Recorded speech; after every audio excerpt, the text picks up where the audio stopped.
Well, I thank God for this opportunity to be able to reach out to you and to be part of this Manpower Summit. And I'd like to start by saluting the head pastor, Reverend Amu Sari, for this opportunity. I think I was with you guys maybe 2 years or so ago, and I can say I totally enjoyed myself. And I'm happy to be able to connect with you even in this year's Manpower Summit. My task is simple. My job is to present to you some thoughts or some ideas on the man and his finances. The man and his finances. And I like to start by reading a verse in Ecclesiastes chapter 7 and verse 12. The man and his finances. Now, in the King James Version, in Ecclesiastes chapter 7 and verse 12, we are told that for wisdom is a defense and money is a defense. For me, this is instructive. The fact that money can provide you protection. So as a man, and I believe when we talk about man, it's referring to, everyone. But of course, the focus here is on men. But you need protection, and money can provide that protection. Of course, wisdom can also provide that protection. I like to read the same verse in the Message version because it makes the presentation quite interesting in the Message version. So this is how it says. It says that wisdom is better when it's paired with money, especially if you get both while you are still living. Double protection, wisdom and wealth. I like the part which says double protection. I think that especially in this COVID-19 area, the issue of protection has become very real to everyone. And we can say that protection is something that we cannot compromise on.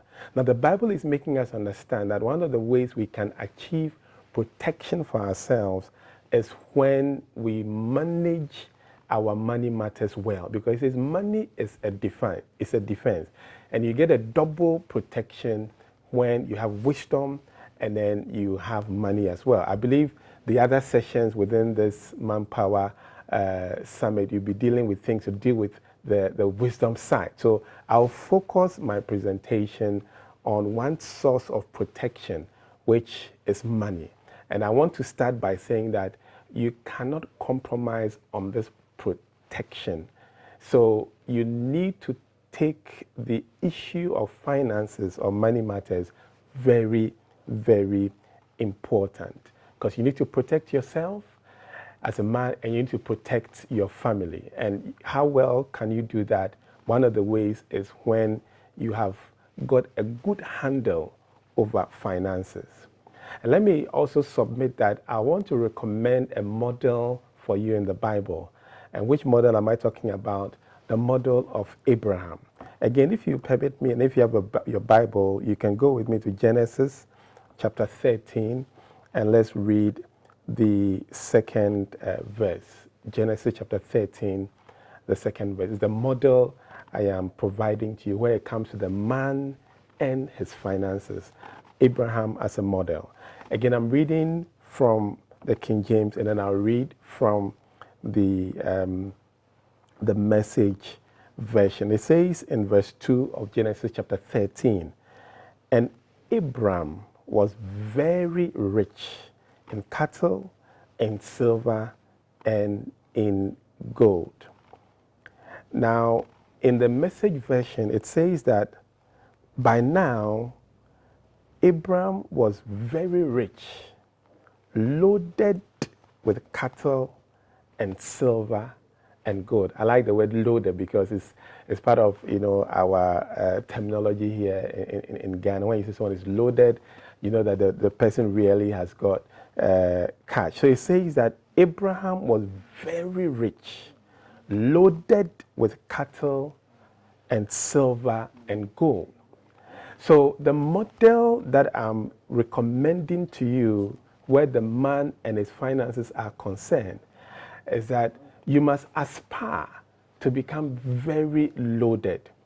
Now, a key thing that you would see here is that it talks about multiple forms in which Abraham was loaded. It says that he was loaded with cattle, loaded with silver, and loaded with gold.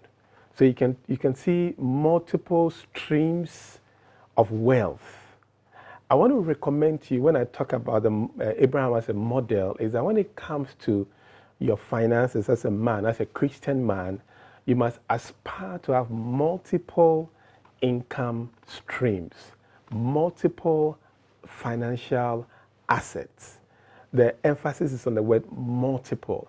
In other words, do not be satisfied with only one source of income that you have. It says Abraham was very loaded, and he was loaded in cattle, he was loaded in silver, and then he was loaded in gold. So it is important to bear in mind the point of multiple income streams. And I think, again, if you permit me to say, the COVID-19 has again brought out how important it is to have multiple sources of income, because you find that some industries have been severely impacted by this pandemic. So, for instance, if your income is only from one source in a given industry that has been impacted negatively by this virus, you find that you find yourself in a very bad place, a very difficult position. So the key thing is multiple. I don't want you to forget that. So let's aspire, if we are looking at the model of Abraham, when it comes to the man and his finances, let's aspire to achieve multiple income streams, multiple income sources, multiple financial assets or financial streams. I'm emphasizing the word multiple. The question I believe that we need to ask and answer is, how are we able to do this? And I want to suggest two key things that we need to settle before we can really achieve this agenda of multiple income sources. The first is that I believe that we must come to the point where we know that we are ultimately responsible. In other words, my first point is take responsibility. Don't delegate or relegate that responsibility of achieving multiple income streams or achieving your financial security or your financial independence. Don't leave it to someone else. You know, there are many times that people think that maybe it is their boss, or maybe it's a relative, a rich relative, and so on and so forth. Listen, the responsibility is in your hands. And I want you to remember always that the key to your advancement is always in your hands. I like to remind you of a question that God asked Moses when Moses was not sure about how he was going to make progress with regard to taking the Israelites from the land of captivity to the promised land. God asked him a simple question: what do you have in your hand? It was a very simple question. And indeed, it was what he had in his hands that marked the difference or gave him success in bringing the Israelites out of the land of captivity. So I'm trying to say to you, child of God, that the ability to achieve financial security, financial independence on multiple income streams is actually in your hands. So take responsibility. Don't say that it is another person's job. Don't say that my pastor has to do it for me or this person. It is your responsibility and it is in your hands. And I'll give you the example that the writer of the book of Proverbs gives us in Proverbs chapter 6. You can read it, Proverbs chapter 6, verses 6 to 9. It says that, look, go to the ant and take a lesson from this ant. The ant doesn't have a supervisor. It doesn't report to anyone. But the ant takes responsibility for providing for itself. So the ant, without having to take any prompting from some supervisor or someone else, the The ant recognizes that it is my responsibility, it is my job. So the ant goes about or takes the steps to secure itself. And that's what I mean by take responsibility, because the key to your advancement is right here in your hands. Now, to really give expression to taking responsibility, number two, you must deploy the tool of planning. And for me, this is very important. And sometimes some charismatic believers think that planning is not important. Planning is important because God Himself is a planner. We all know the fact that He says in Jeremiah 29:11, I know the plan. So planning is very important, and there's nothing unspiritual about planning. If you want to take responsibility for your financial well-being, your financial independence, your financial security, you cannot do that if you don't plan. Okay, now let me take you to a verse in Proverbs chapter 24 and verse 27. And I'm reading from the New Living Translation, NLT, Proverbs 24 and 27. It says that, do your planning and prepare your fields before building your house. Do your planning and prepare your fields before building your house. It's bringing out the fact that planning is key before you'll be able to achieve anything substantial, anything that will really make a mark. So if you want to follow the model that I've given you, that's the model of Abraham in terms of having multiple income sources or income streams, I'm saying to you that the key to your advancement is in your hands. So take responsibility, accept it. It's no one's job but your job. And for you to be able to do that job, use or deploy the key of planning. That is important. So these are the two things I want you to remember. You have to take responsibility, and then you have to plan. Planning means that you take time to think through and to put together the way by which you are going to achieve that. So that is important. Now let me move to the next stage of my presentation and talk about the three dimensions of money management or money matters. And I think, Pastor asked me to talk about these three things. And these three dimensions are making money. How do you make money? And then how do you manage the money you have made? And then how do you grow the money? So these are three dimensions that we'll be focusing on. Making the money, managing the money, and then growing the money. So these are three dimensions. I have just given you the how. Take responsibility and then deploy the tool of planning. But in terms of the dimensions, how do you make money? How do you manage money? And how do you grow money? So let's start with making money. The overriding principle remains the same. To make money, you must work for money. WFM.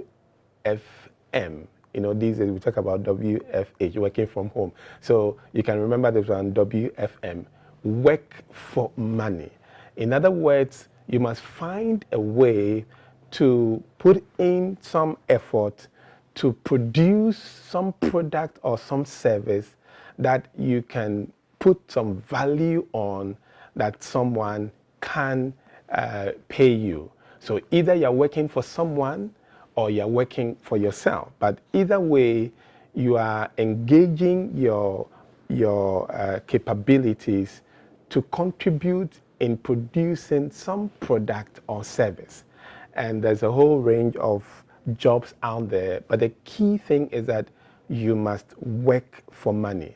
What you shouldn't do as a child of God is to just fold your hands and do nothing, and then expect that through prayer and by claiming you'll be sorted out financially. It doesn't work that way.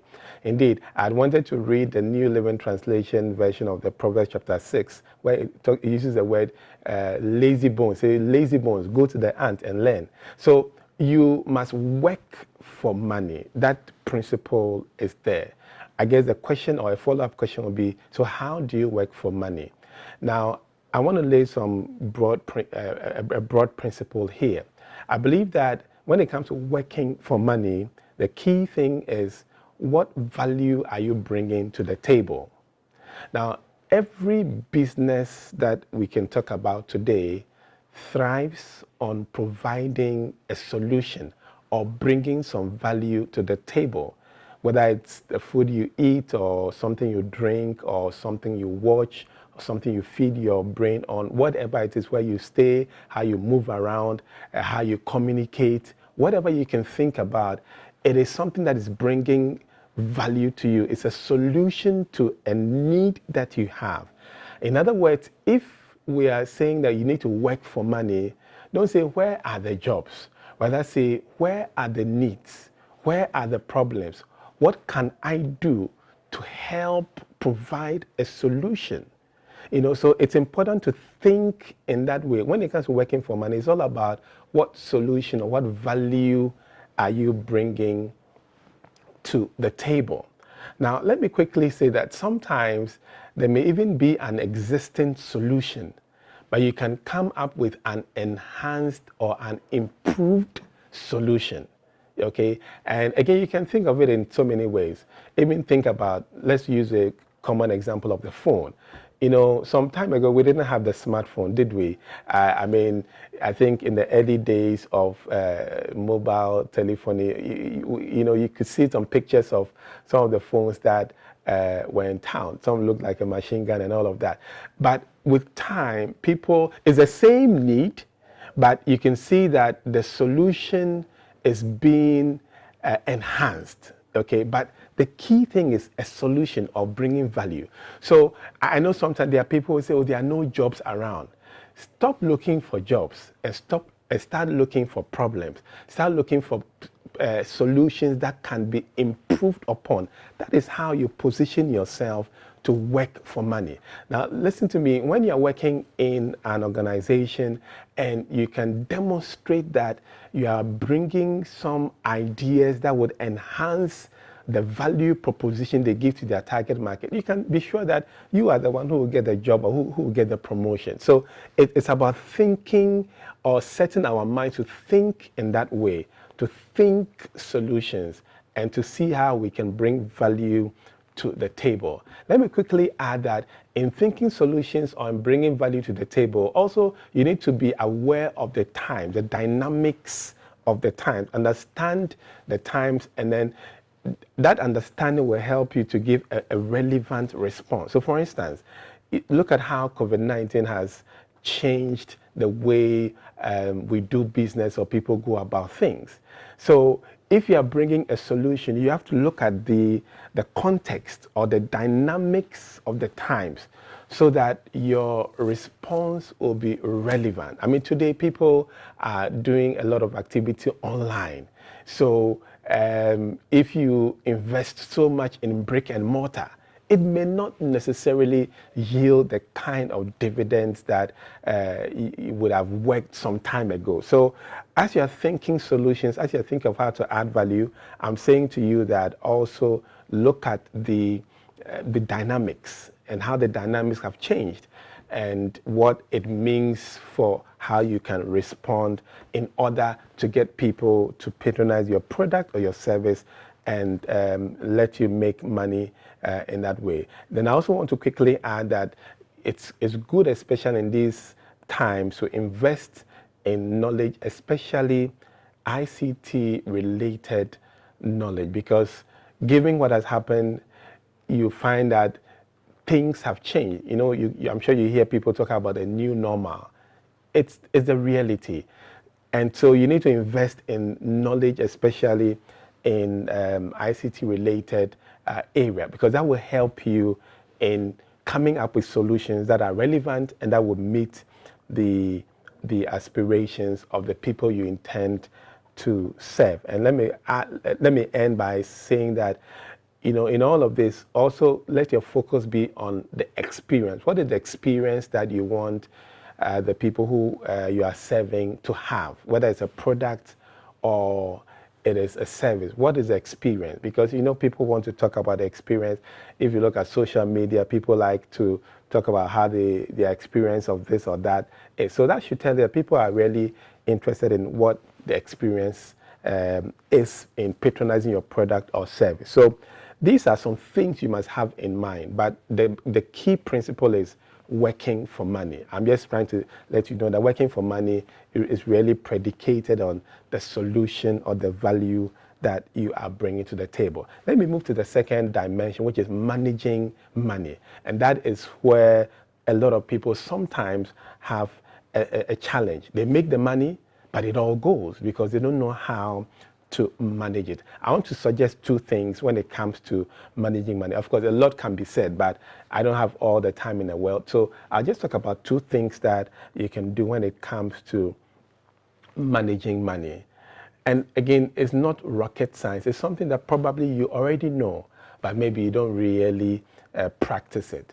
Point number one, when it comes to managing money, is learn to use a budget. Learn to use a budget. A budget simply gives you a list of things that money must be spent on. The budget, of course, will also show you where the money is coming from. So typically there are two sides to the budget, the income side and then the expenditure side.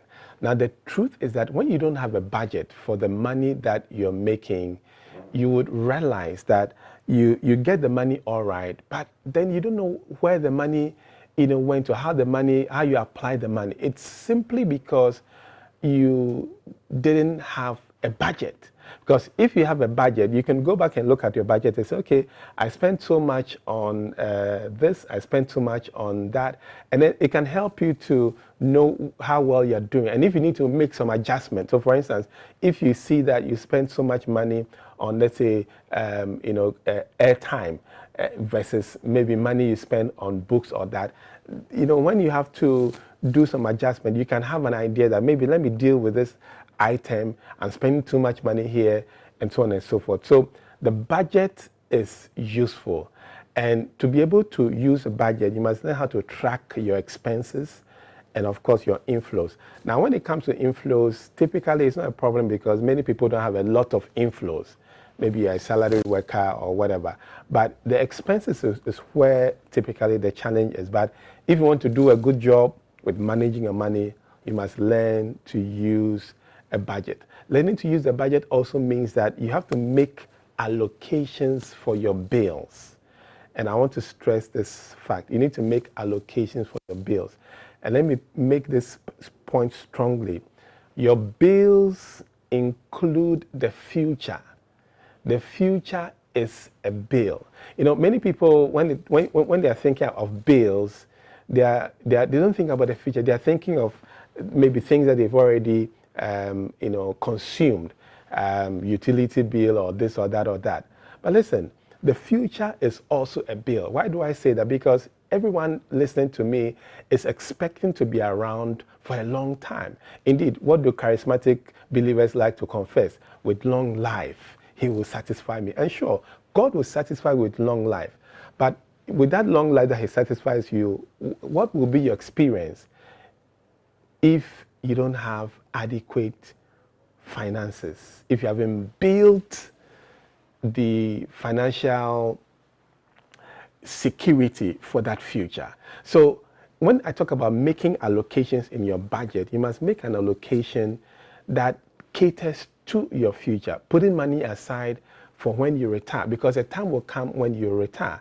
A time will come when you'll not be able to be actively engaged in working for money. The first bit. So for that time, you're supposed to be enjoying life. If you haven't set money aside, it will become a very difficult time. And if you hear the statistics that SNIT puts out there in terms of the monthly pensions that people survive on, it can be very, very frightening. I think the last I heard, and I need to double check, but the average pension, monthly pension that the majority Of course, there are there'll be the outliers or those on the high end, but on average, I think it's a little over 700 Ghana, but I need to confirm that. And maybe if there's anyone who works at State listening, I'm sure the person can confirm. But the fact of the matter is that it's below 1,000 Ghana. That I can say for sure. It's the exact place that I can't confirm. But the point is, the future is a bill. So when you are making allocations in your budget, you need to make an allocation for the future. In other words, X amount of the money you earn, X amount of the money that comes into your hands, you must set it aside for the future.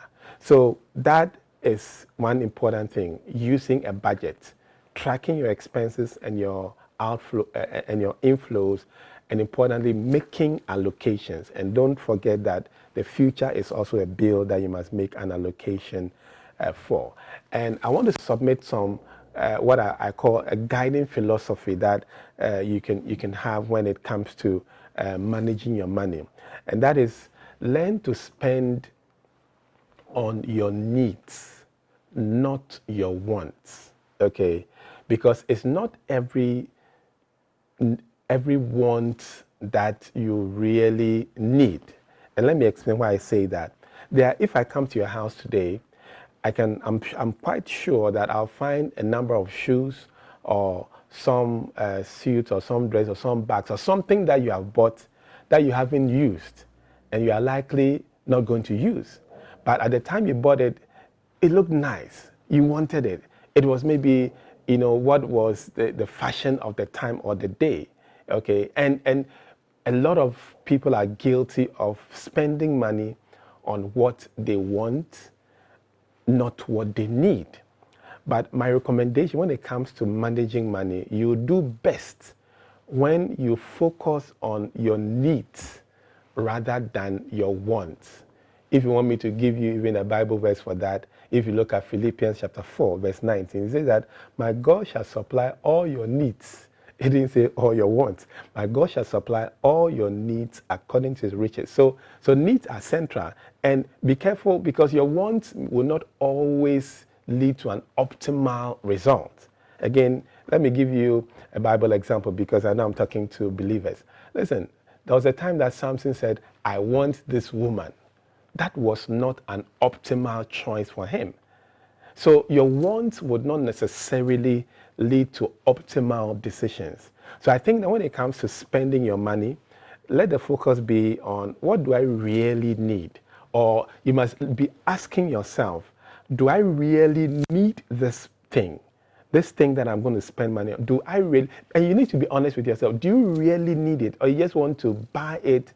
There are sometimes people even want to buy some phones or even go and do shopping in some place just, because of the prestige that goes with maybe, doing this or wearing this or doing that. I'm not saying that there's anything wrong with living, in quotes, a good life or using things of value. I'm just saying that ask yourself, do I need this thing? And be honest. If you need it, no problem. But if you don't need it, you don't do yourself any good by channeling your money, your money into your wants. Remember, I'm saying that your wants may not always be optimal. So focus on your needs. And there's something that I also learned from some of the very wealthy people, and that is the principle of living below your means. I know there's this advice, live within your means, which is key. But one of the ways you can even manage your wealth, because managing your wealth really deals with the outflow, because that's where the problem is when you can have this mindset that it's possible to live below my means. Okay, and we can talk of examples of very wealthy people. If you look at the cars they drive, or where they live and all of that, good, not necessarily flamboyant or super expensive. And it's not a question of they not being able to afford it. Okay, so I think if you want to do a good job managing your money, you need to be guided by these thoughts. Focus your spending on your needs, not your wants. And then where you can live below your means. It doesn't hurt at all. At the end of the day, it helps you do a better job when it comes to managing your money. And when you do that, you'll find that you'll be able to save, you'll be able to spend less. And anytime you spend less, you save more. And once you save more, then you can go to the third dimension of our discussion, which is how to grow your money. Okay, so if you don't manage your money well, and there are people who say, Pastor, our take-home pay can't even take us home. So how can we spend less and save more? But I believe strongly that it is possible within your situation. Everybody is unique, and you have a unique situation. You need to evaluate where you are and see what you can do to focus on managing your money well, so that you can spend less, save more, and then you'll be in a position to grow your money. So with that, let me move to the third dimension, which is growing your money. I've dealt with making money and managing money, and this is the third and last dimension, which is growing your money. Again, the key principle when it comes to growing your money is to know that money is a potential employee. It's one of the statements I love to make anytime I'm talking about working, making money, or letting money work for you. Money is a potential employee. In other words, money can work.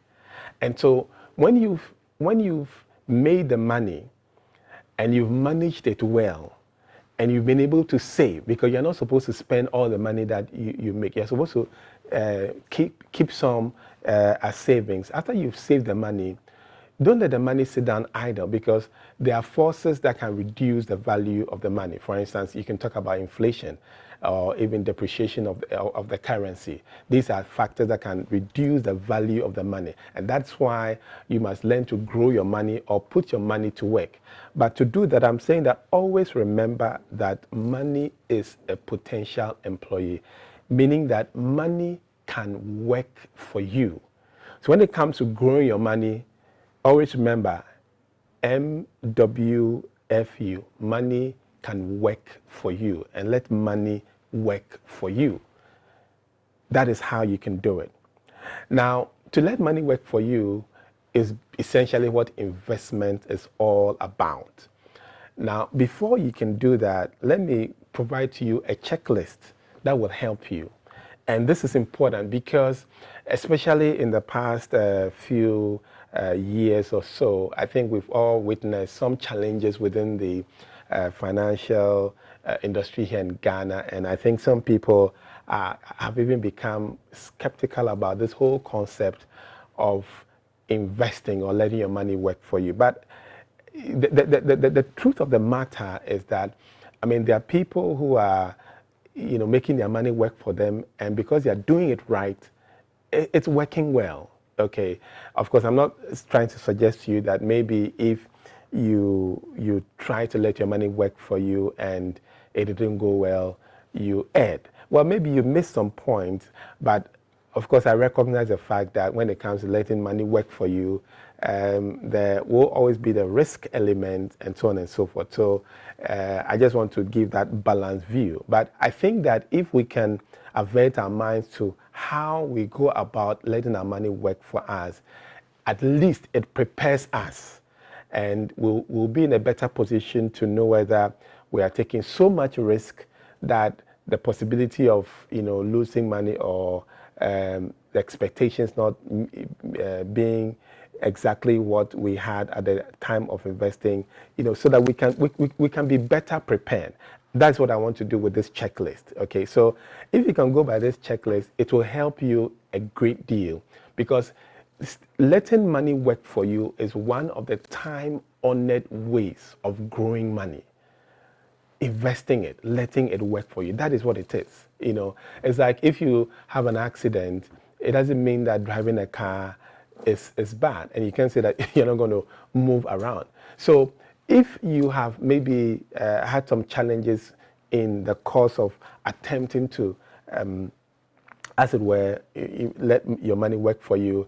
I guess maybe some of the things I'm going to share may help you, to improve on the process so that you can get it right, or you can do a better job of it next time you are going to grow your money through investment. So there are 5 things that I'm going to mention in this checklist, and I'll quickly go through them.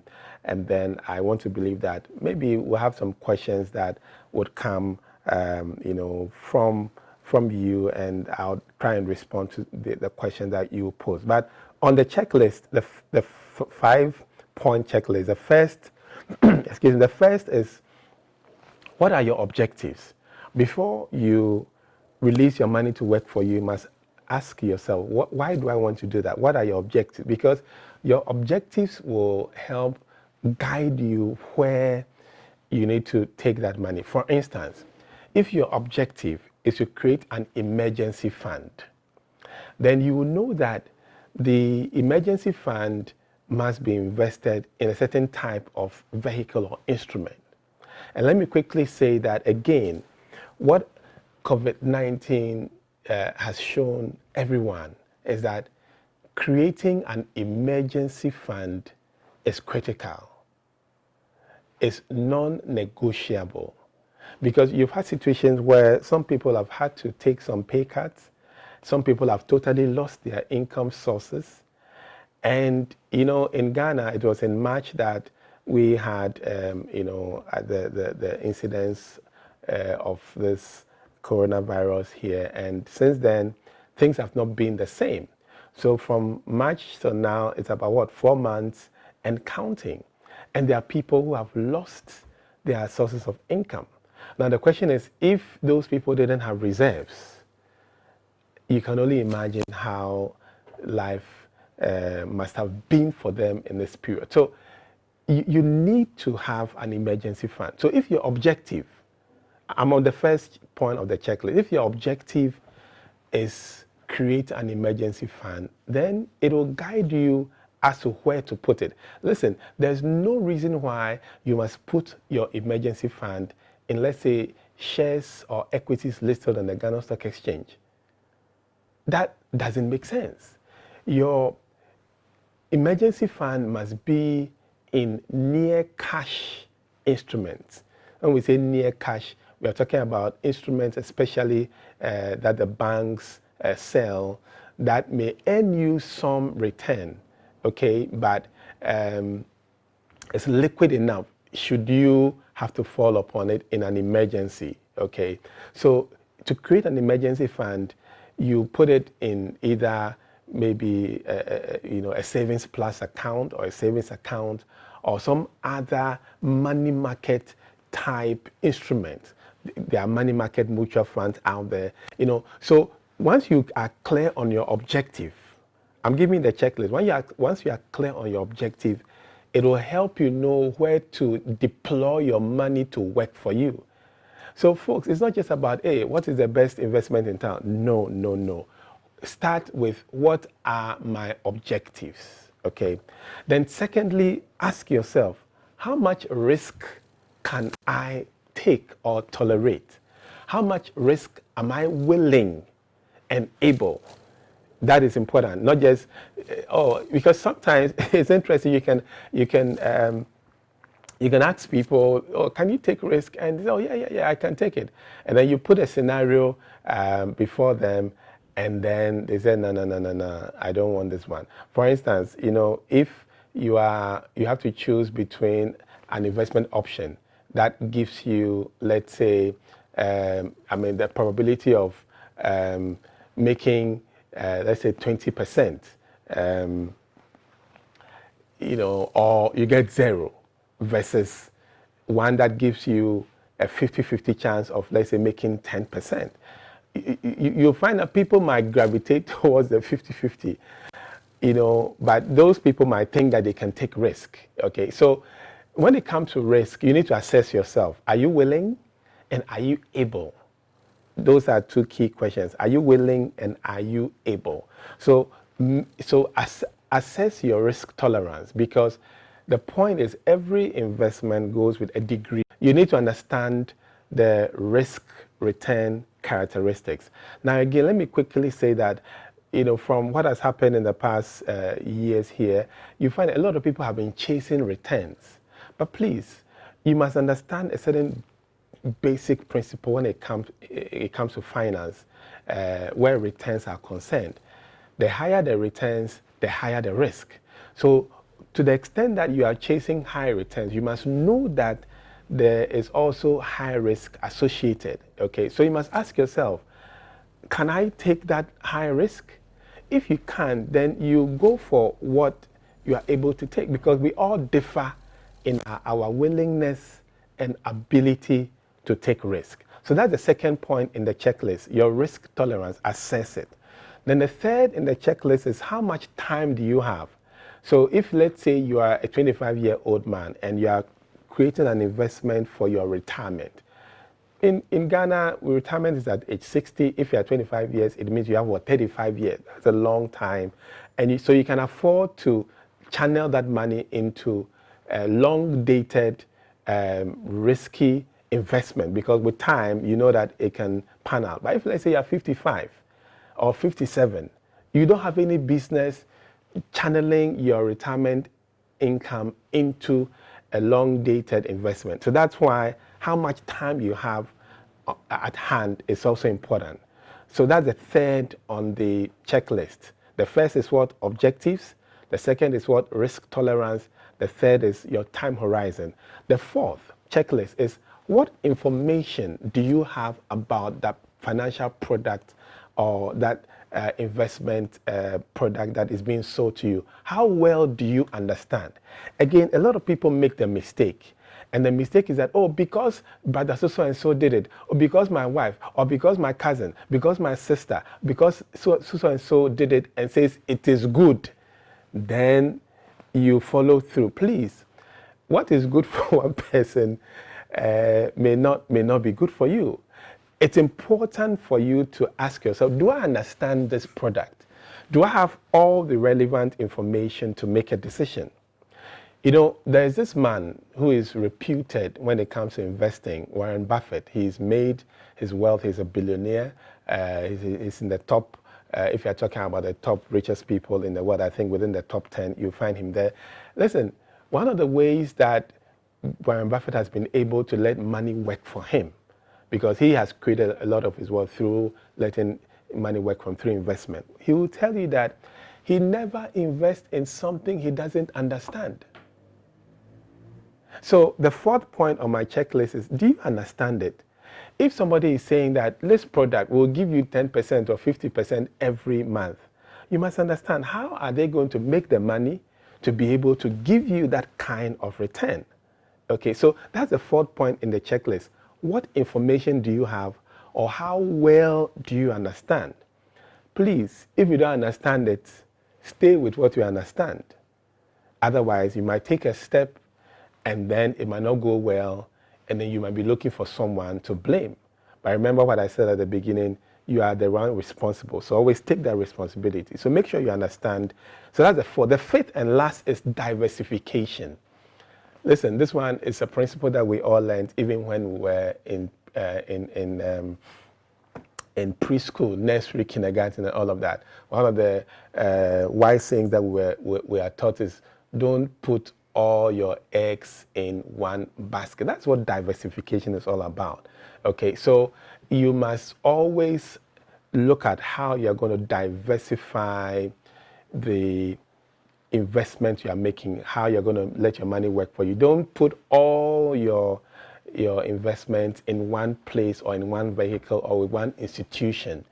It is not advisable. Diversification means that you spread the risk, okay, across different asset classes, across different service providers. There are all ways in which you can achieve the diversification. Let me end by recommending to you also within this context of diversification, that when it comes to working for money, create different distinct funds for yourself.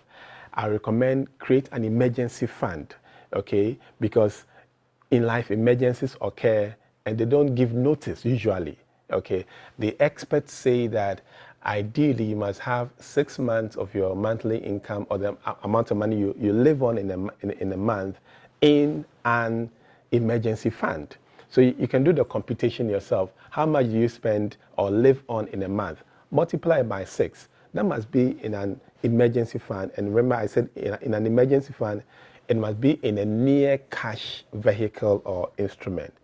Then I will recommend a retirement fund, because we all are looking forward to living long. And indeed, the statistics show that life expectancy is improving. Okay, so, and with a charismatic believer or a Christian for that matter, I'm sure you claim the promise of God for long life. But for that long life, that's the future, you have to create a retirement fund, because the statutory retirement funds, that's SNIT, Tier 1 and then Tier 2, are not really adequate. It's supposed to cushion you. So create a retirement fund for yourself. You can also create an education fund, because education is one of the big ways you can invest in yourself and your children. And you can also create a project fund, okay, a project fund, because you are likely to have one project or the other, a house, a car, maybe you want to start a business or something, you know, and so you don't need to wait till when you are ready that, oh, I'm looking for money to build a house, because you know that is an expensive proposition. So you create a fund and channel the money into it, and it grows. Okay, so these are some funds that I typically like to recommend. You can even go ahead and create what I call a legacy fund. This is trying to leave something for the generation that will come after you, because, you know, I think a man must also be a generational thinker, not just thinking about himself, but looking, you know, out for his children and then his children's children. So when you do that, you find that you will differentiate the investment that you put these monies in, because a legacy fund, because it's long term, you can afford to just put it in some long term vehicle like an equity mutual fund or straight equities and so on and so forth. But the key point is that diversification. So these are the 5 points on my checklist. If you want to grow your money, what are your objectives? What is your risk tolerance? How much time do you have? How much information or understanding do you have? And then, are you applying the principle of diversification? I think that if you can do this, it will help you to grow your money. And because, like I said, growing your money is really about deploying your money to work for you, because money is a potential employee. So, people of God, it's not rocket science. We can do it. We can do all things through Christ who strengthens us. But it also means that we have to take responsibility, like I said at the beginning, and then plan. So you can plan how you make your money, you can plan how you manage your money, then you can plan how you grow your money. So that's how I said that the how is really taking responsibility and then deploying the tool of planning. And I think that when you do that, you'll be able to follow the model of Abraham, who, as we read in Genesis chapter 13, verse 2, he was very rich. He was loaded in cattle, in silver, and in gold. Multiple income sources, multiple income streams. That should be your portion, believer, child of God, to have multiple income sources, because that's how you can take care of yourself, take care of your family, and also, importantly, support the work of God, because the gospel will ride not only on the wings of anointing, but importantly on the wings of money, because money will push the propagation of the gospel. So let me end the way I started. Ecclesiastes chapter 7 and verse 12. Wisdom is a defense. Money also is a defense. And in the words of the Message version, money, wisdom, it gives you double protection.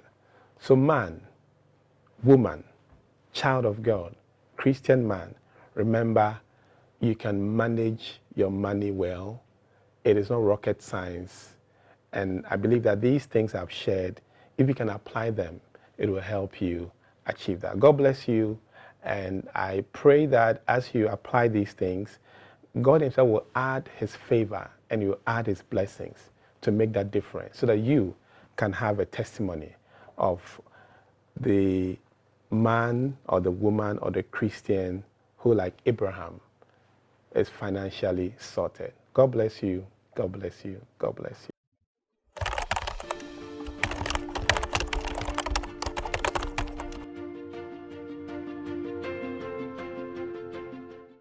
Okay, I know this question typically comes up, especially when people say that I don't have the money and I go and see someone and then before I realize the person has stolen my idea. Let me say two things. One is that no one has got monopoly over ideas. Okay, so the fact that you have the idea doesn't mean that someone also doesn't have the idea. So it's all about how you try and get the partnership, especially when you don't have the money.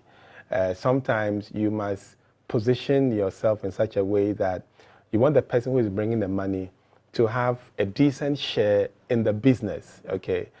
Because when, let's say, the person thinks that you are coming for his money or her money, but then you are not ready to cede a lot of, let's say, the shares to that person, then the person may be reluctant and may think that, well, somebody else may have this idea, or maybe somebody has even approached him before. So I think when engaging people, see how you can be reasonable and allow people to feel like they have a good share in the business idea.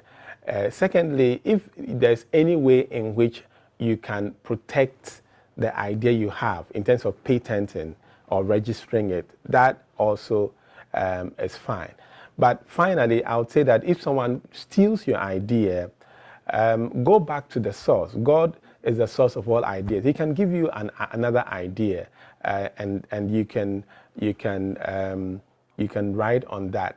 So don't lose heart if somebody has stolen an idea. Trust God for another one, and He will give you something that you can work with. But it happens that someone can indeed steal your idea, but don't be perturbed. Keep on keeping on.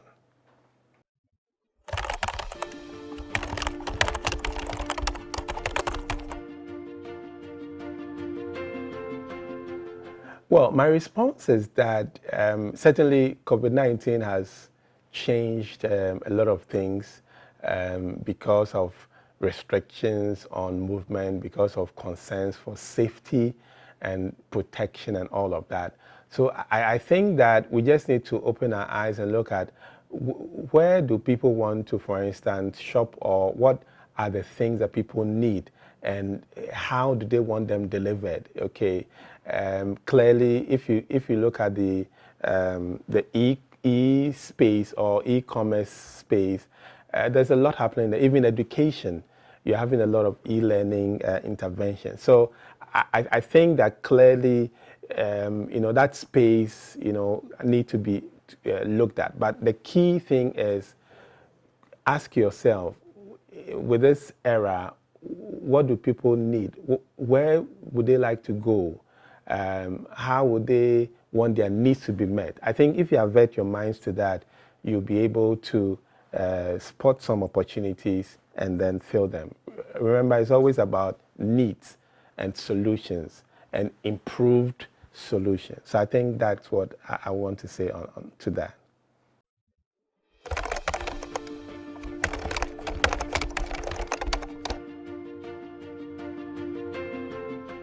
Well, I would say that the reality is that the future will be coming, and God willing, you'll be alive. So what would you do if you haven't prepared financially? My view is that, yes, salaries may be low, but as it is said, you need to look at yourself. You cut your coat according to your cloth. So you need to be real and see where you can save. I think it was John Wesley, who said, save whenever and wherever it is possible to do so.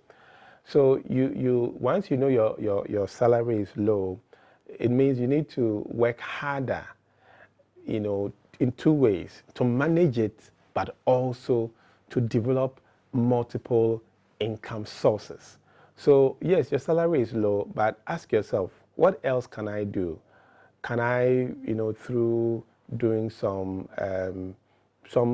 work on the side, make some commission or make some sales or make some revenue? So your salary is low, but that's the reality. The reality is also the future will be coming upon you. What are you going to do?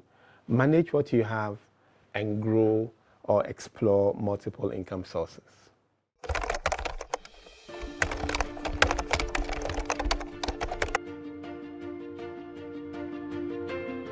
I would say it is absolutely safe to invest, provided you make informed decisions. And I think when I was talking about growing your money through investment, I gave a checklist, 5 things, and I'll strongly recommend that take a look at these 5 things before you invest.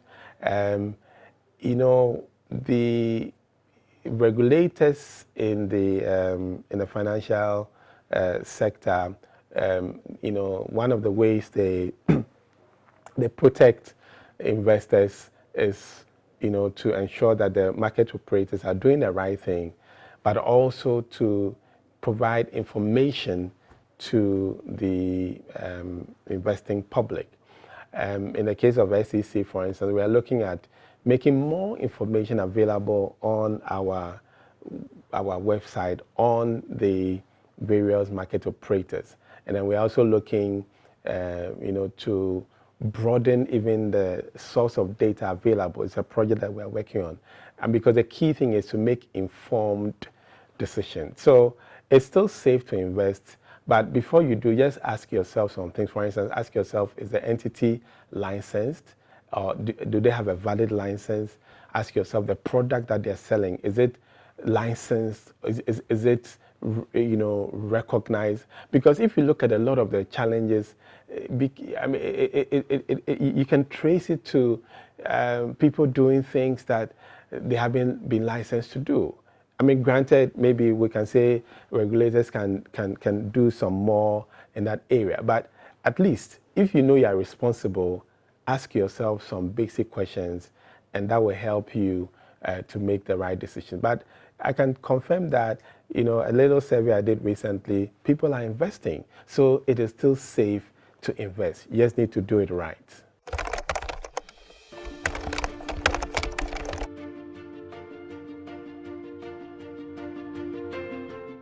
This is a question I'm asked often because people believe that maybe because of what I know, I can make some recommendations. But my answer always is, it depends. And again, it depends on, the checklist that I give. So for instance, if you're a young person, that may influence what kind of investments you need to do. And the kind of investment that will work for you may not work for someone who may be older, okay? If you can take a lot more risk, or you are willing and able to take risk, what may work for you may not work for your other Christian neighbor. So it really depends, okay? So my strong recommendation is that let people always ask questions, and let's be clear on why we want to invest and how much time we have, and what kind of risk we can take, how well we understand the product or the investment solutions. I think these are things that if you answer it well, it can help you, to get it right. But broadly, in Ghana, we can talk about financial instruments within the money market, which are typically a year and below in terms of duration. Then we can also talk about instruments within the capital market, which have durations beyond that. And then, you have fixed income and then you have variable income. So, there are different types of, instruments or investment vehicles out there or within the investment universe in Ghana. They all have their risk return characteristics. Okay, so it is difficult for me to make one recommendation. My recommendation is that understand what is out there, understand yourself as an investor, and then seek to match the existing solutions with what you are looking for. And when you're in doubt, get advice. Talk to an investment advisor who can give you some guidance as to where to go to or what to look out for. So really, it depends on a number of factors. So just get help along the line. If you're in doubt, talk to someone who you can count on to give you good advice, and then that person will help you.